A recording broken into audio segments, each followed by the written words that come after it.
Joining me now with the latest on all the breaking news, White House Deputy Press Secretary Hogan Gidley. Good evening, Hogan. Hey, Judge. Great to be with you. All right. You had quite a week this week, didn't you? Absolutely. It's nonstop at that White House.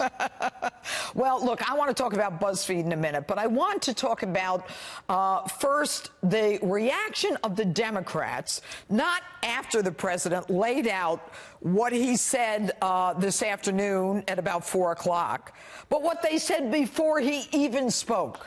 Talk about that.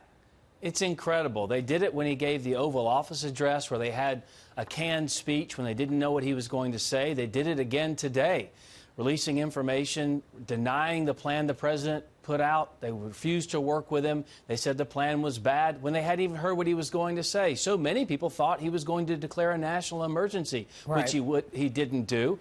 So the point is, Democrats are hypocritical here, and they're disingenuous. They're not being truthful with the American people. They're against a president before they know what he's even going to say, and it tells you everything you need to know.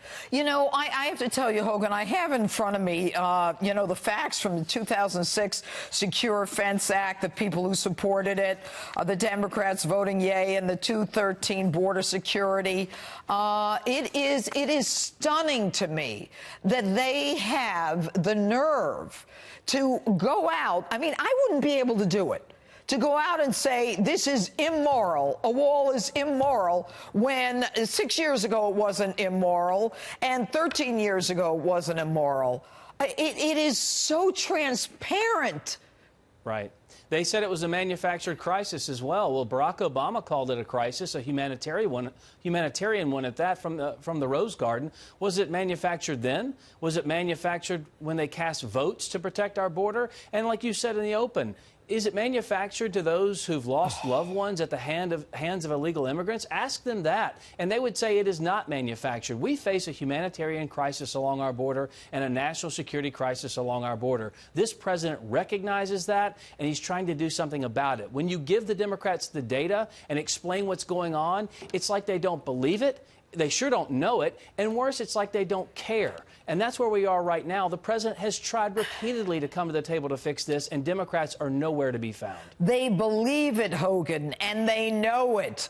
But as I said, their politics are above serving the people. Right. Their politics are above making sure that a federal employee doesn't have to go out and get a loan to pay the rent or the mortgage. It's about them and destroying that man on the screen right now. And it is infuriating.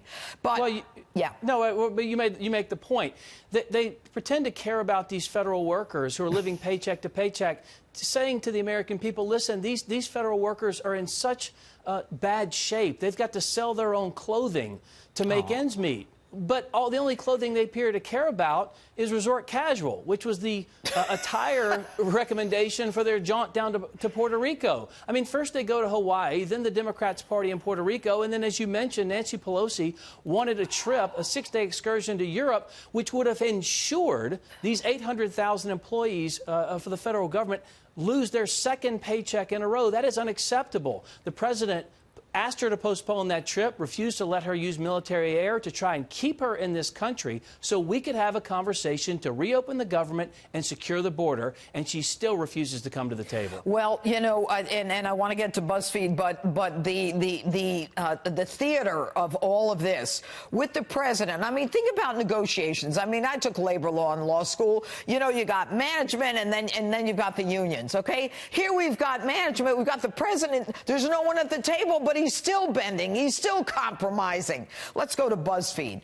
The hate for this man is unbelievable. When BuzzFeed is willing to come out, and every Democrat this side of Hawaii is willing to come out and say impeach, impeach, when they publish a story that has no foundation, and when the special counsel comes out and says, hey, look, you know, there's no truth to this, the president never told Cohen to lie, then, I mean, can't the American people see through this?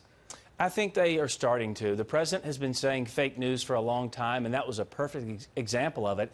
But it wasn't just the BuzzFeed story. It's that every other mainstream outlet carried it from sun up till sundown. I got calls at 5 o'clock in the morning asking me to comment on it. And the fact is, BuzzFeed itself ran a story, I should say, with no corroborating evidence whatsoever. Even the author of the piece, who has a history of political activism, came out and said he couldn't corroborate the piece either. They ran it anyway, and every other outlet picked it up. And not to mention the fact the subject was Michael Cohen, someone who is an admitted liar and a convicted felon who defrauded this government of millions of dollars. It's insane to see what the media are doing just to try and take away any wins from Donald Trump and to hurt his reputation. And now we know this past year, polling shows 90% of the coverage against this president is negative. I wonder how much of it's fake. I bet it's close to that number. Can you imagine if only like 60% was negative?